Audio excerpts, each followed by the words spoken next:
बोल सीतारामचंद्र महाराज की, बोल रामानुज स्वामी जी महाराज की, बोल भारत माता की, भारत माता की, भारत माता की जय श्रीमన్నారాయణ. భగవద్బంధువులారా, మేము నిజానికి ముందే మాట్లాడి వెళ్ళిపోతామని చెప్పాం. మా అప్పాల ప్రసాద్ గారు అప్పాలు పెడతా ఉన్నారు. కాస్త తిని రుచి చూసి వెళ్దాం అనుకున్నాం. ఆయన ఒకటి పెడతాడు అనుకున్నాం, కానీ చాలా ఉపమానం అప్పాలు పెట్టారు.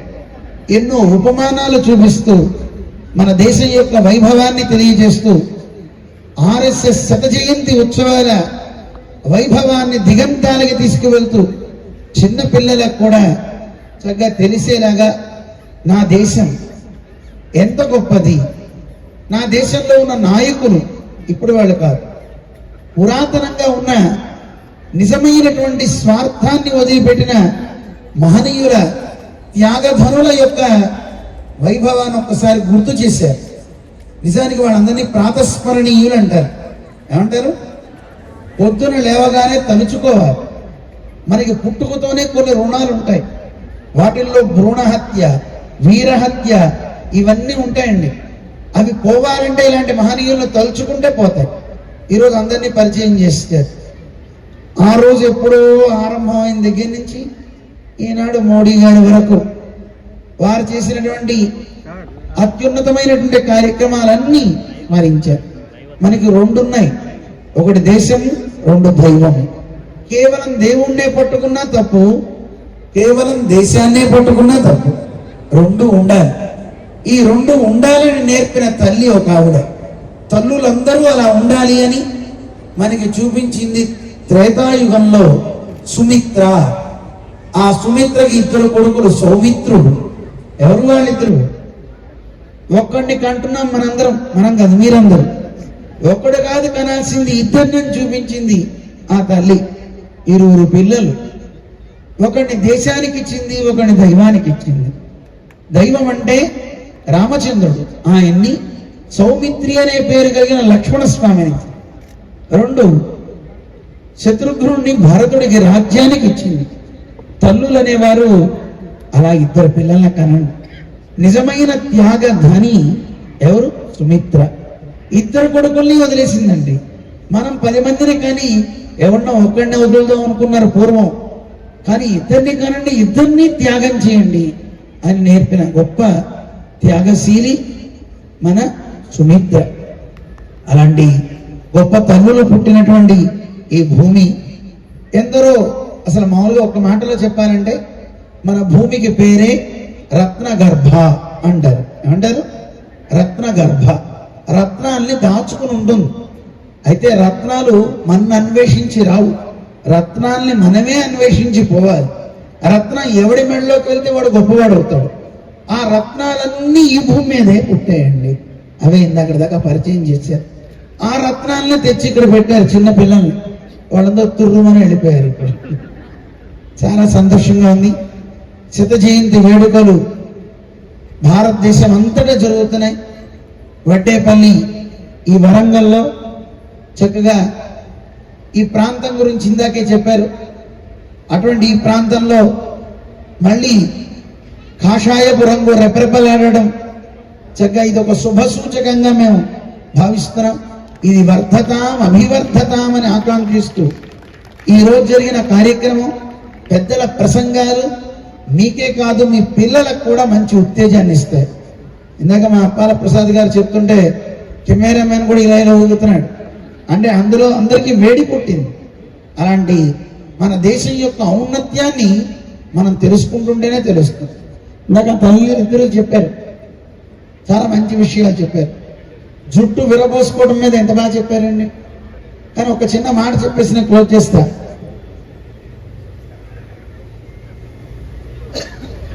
జుట్టు విరబోసుకుంటే ఏమిటో తెలిసినా అండి, ఎవరైనా ఒక శపథం చేస్తే ఆ శపథం మీద కట్టుబడి ఉండడం కోసం జుట్టు విరబోసుకుంటారట.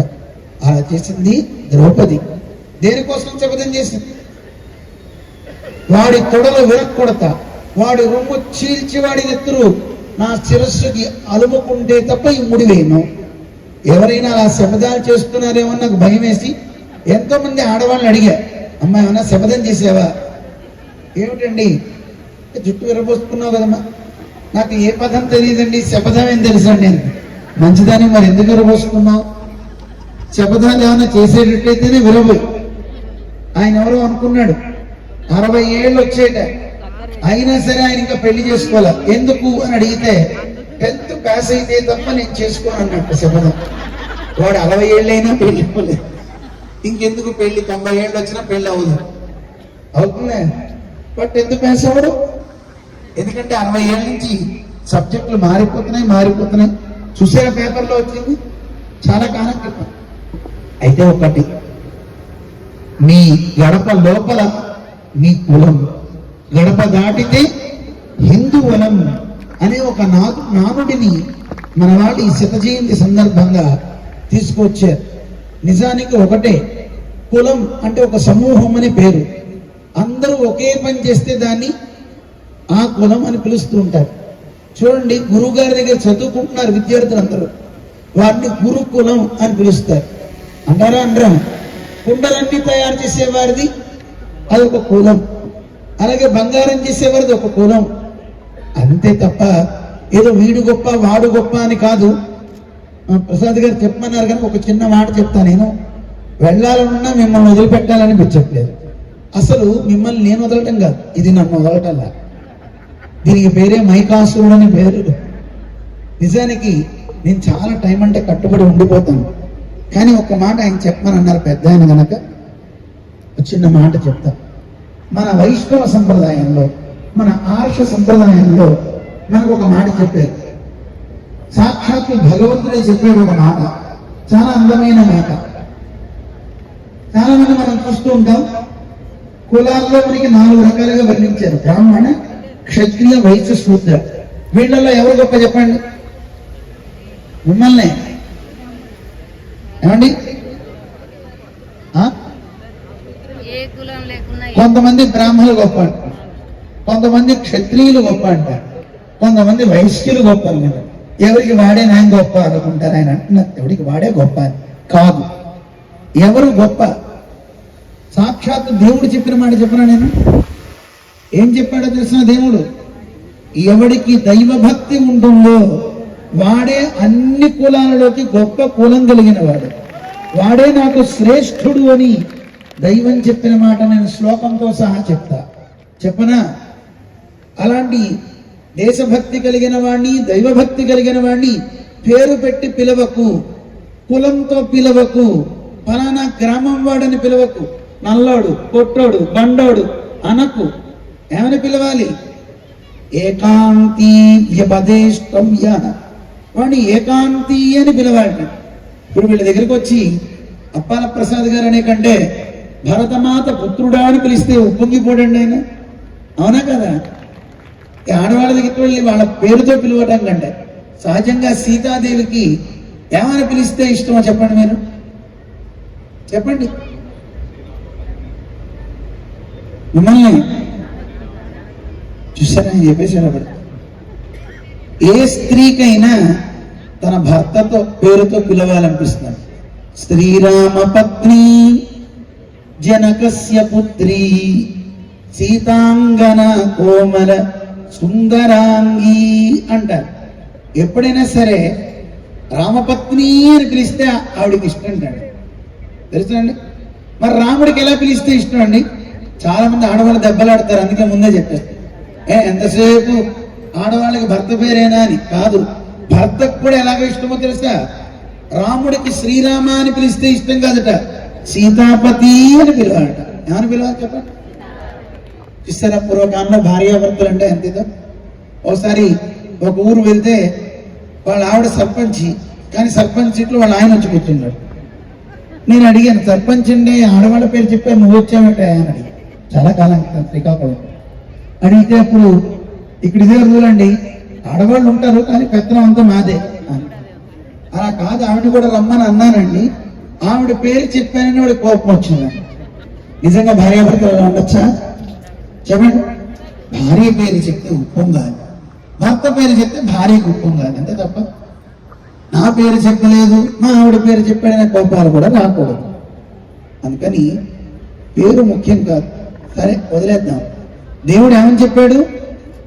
ఏకాంతీ వ్యపదేష్టవ్య, వాడిని ఏకాంతీ అని పిలవాలి. నైవ గ్రామ కులాదిభి, దేవుడు చెప్పిన మాట. కులంతోనో గ్రామంతోనో పిలవకండి. వాడు బ్రాహ్మడు, క్షత్రియుడు, శూద్రుడు ఇలా పిలవకండి.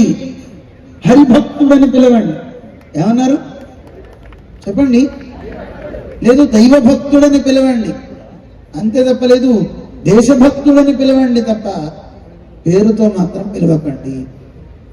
వాడు ఒకవేళ శూద్రుడైతేనండి కులం చూడకండి. ఏకాంతీ వ్యపదేష్టవ్య నైవ గ్రామ కులాదిభి తస్మై ధేయం తతో గ్రాహ్యం సచ పూజ్యో యదాహ్యం. ఎంత అందంగా చెప్పాడు. అలాంటి వాళ్ళు ఇస్తే పుచ్చుకోండి, మీరు వాళ్ళకి ఇచ్చి నమస్కారం చేయండి. వందనం చేయడం తప్పులేదు. అందుకే మన ఋషులు కూడా ఒక మాట చెప్పారు, మా జనిష్ట జనో వంశే, మా వంశంలో పుట్టేవాడు దైవభక్తుడై ఉండాలి, దేశాన్ని ప్రేమించేవాడై ఉండాలి, దేశ రక్షకుడు కావాలి. లేకపోతే వాడు గర్భంలోనే విచ్ఛిన్నమైపోవాలి. ఒకవేళ పుడితే పురిట్లోనే చనిపోవాలి. ఇది కోరారండి మన ఋషులు. ఏ తల్లులైనా అలా కోరగలరా? మిమ్మల్ని నా కడుపున దేశభక్తుడు పుట్టకపోతే వాడు పోవాలని ఎవరైనా అనుకుంటారా? చెప్పండి. మగవాడు తండ్రులు అనుకుంటారా? అనుకోరు. వాడు ఒక హిరణ్యాక్షుడైనా, హిరణ్యకశిపుడైనా, ఒక రావణాసురుడైనా పర్వాలేదులే ఏం చేద్దాం, కానీ వాళ్ళు అలా అనుకోలేదండి. దేవుణ్ణి ప్రార్థించారు, నా కడుపున మంచివాడు పుట్టాలి అని కోరుకున్నారు. ఆ సంప్రదాయం అండి. అందుకే అందరూ సమానమే. ఎప్పుడు దైవభక్తి ఉంటే, దైవభక్తి అమితంగా కలవాణ్ణి గౌరవించాలి, అలాంటి వాడిని పూజించాలని చెప్పిన సమతావాది, సమతామూర్తి భగవద్ రామానుజాచార్య స్వామి గారు. మా అప్పాల ప్రసాద్ గారు ఒకసారి సమతామూర్తి గురించి చెప్పండి అన్నారు. సరే, రామానుజుల గురించి మళ్ళీ మళ్ళీ చెప్పుకుందాం. ఈ ఓరుగల్లులో చెప్పక్కర్లేదు, ఎందుకంటే అందరి గుండెల్లో గల్లు గల్లమని రామానుజుల వారి విషయాలు ఎన్నో చోటు చేసుకున్న పవిత్ర భూమి ఇది. అటువంటి ఈ భూమిలో, ఈ సత్సంగంలో, ఈ సంఘంలో ఈరోజు పాల్గొనే ఒక అవకాశం భగవంతుడు ఇచ్చాడు. కార్యకర్తలు చాలా మంది మా దగ్గరకు వచ్చారు. శ్రీమాన్ సౌమిత్రి రాము గారు నేతృత్వంలో వచ్చి అందరూ ఆహ్వానించడం జరిగింది. పాల్గొనే సదవకాశాన్ని ఇచ్చిన అందరికీ కూడా మంగళాశాసనాలు చేస్తూ జై శ్రీమన్నారాయణ. బోల్ భారత్ మాతా కీ, భారత్ మాతా కీ, భారత్ మాతా కీ. జై శ్రీమన్నారాయణ.